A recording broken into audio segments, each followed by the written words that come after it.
leadership plans, intentions. In Washington today, the nation's top 4 intelligence leaders testified in front of the Senate Intelligence Committee. And none would say whether the president asked them to shut down the FBI's investigation of ex-National Security Advisor Michael Flynn. I have never been directed to do anything I believe to be illegal, immoral, unethical, or inappropriate. But today's hearing was just the undercard. Tomorrow, fired FBI Director James Comey will have his turn. The investigation has become a full-time obsession for much of the country. But for the White House, it's anything but entertaining. According to a new report in the Washington Post, staffers have been instructed to retain their documents and communications records in case they get drawn into the investigation themselves. And many are beginning to look for help from an old and established Washington industry. If you're in Stan Brand's office, you're having a bad day. I'm a defense lawyer. I'm not a rabbi or a priest. I don't make judgments. I defend people. It's been a long time since Washington was fixated on a huge, never-ending White House scandal. The last 2 occupants saw nothing like the Bill Clinton years, when scandal was everywhere, all the time. What can insiders at the Clinton White House teach us about what's going on inside the Trump White House? Let's start with George Stephanopoulos. Forget this guy. This is George Stephanopoulos, White House Communications Director. He was first subpoenaed in 1994 during the Whitewater investigation, and he was terrified. Stephanopoulos recalls this time in his 1999 book, All Too Human, which I have here in the original 14-cassette audio version. It's read by Jeff Woodman, a giant of the audiobook world, and the story of Stephanopoulos and his first subpoena comes on tape 8, side 2. Now I understood finally and deeply what I should never have let myself forget. That I wasn't a precocious kid playing at politics. That my job wasn't just a game. Walking down Connecticut Avenue as a top White House official about to hire an attorney to represent me in a criminal investigation was a rite of initiation. For my new lawyer, it was a routine Saturday. That lawyer was Stan. So what do you tell people when someone comes in and says, look, I have a sense I might need a lawyer? Well, the first thing you do is tell them don't throw anything away. And don't talk to your colleagues about this. If you want to talk to me. And go on with your life.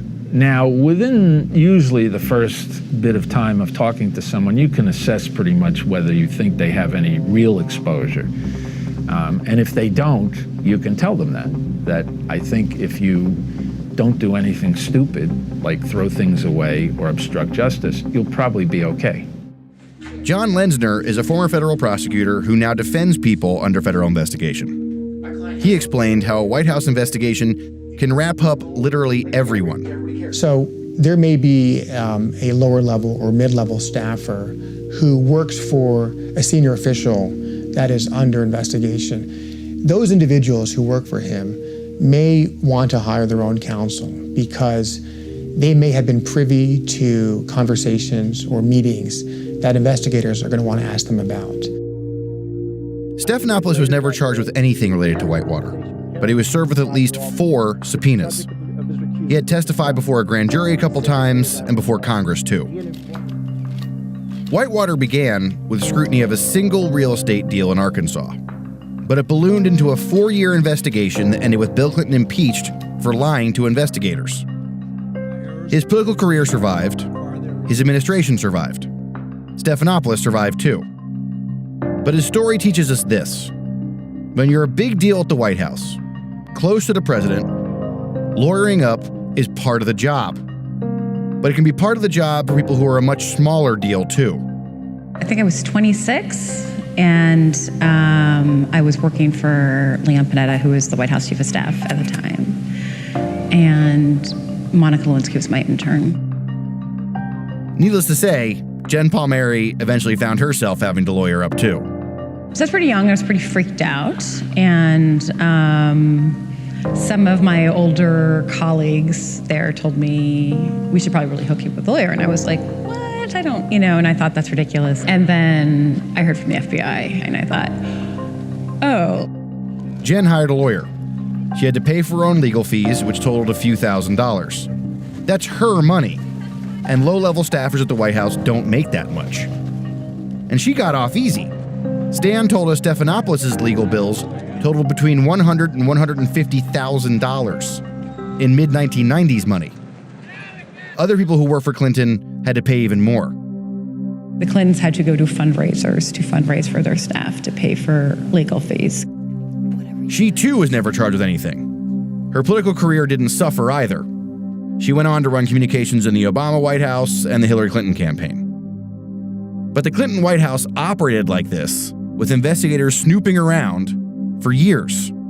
It would be reported in the press that someone talked to Bill Clinton, and that person would get subpoenaed the next day. So people stopped wanting to talk to the president because he was a subpoena magnet. The Trump presidency is entering a phase where everyone needs a lawyer, and investigators are scouring everything that happens. In the Clinton White House, that was a team-building exercise. You were so under siege and under threat that you all banded together. Trump's White House is leaky, and the president often lashes out on his own, throwing staffers under the bus and telling his version of events even when it gets him into trouble. Stan said that every Politico under this threat wants to act like that, but he says it's not a good idea. The best advice is not to talk to the press about this, and that for some people is antithetical to their vision of why they're in the government. They want to clear their name. They want to clear their name. They want to tell their story. Right. And what I say to those people is, that is something you should tell to your rabbi or your priest, but it's not going to help you to tell that to the New York Times. How often do people take that advice from you? Some do, some don't. And most who don't live to rue the day.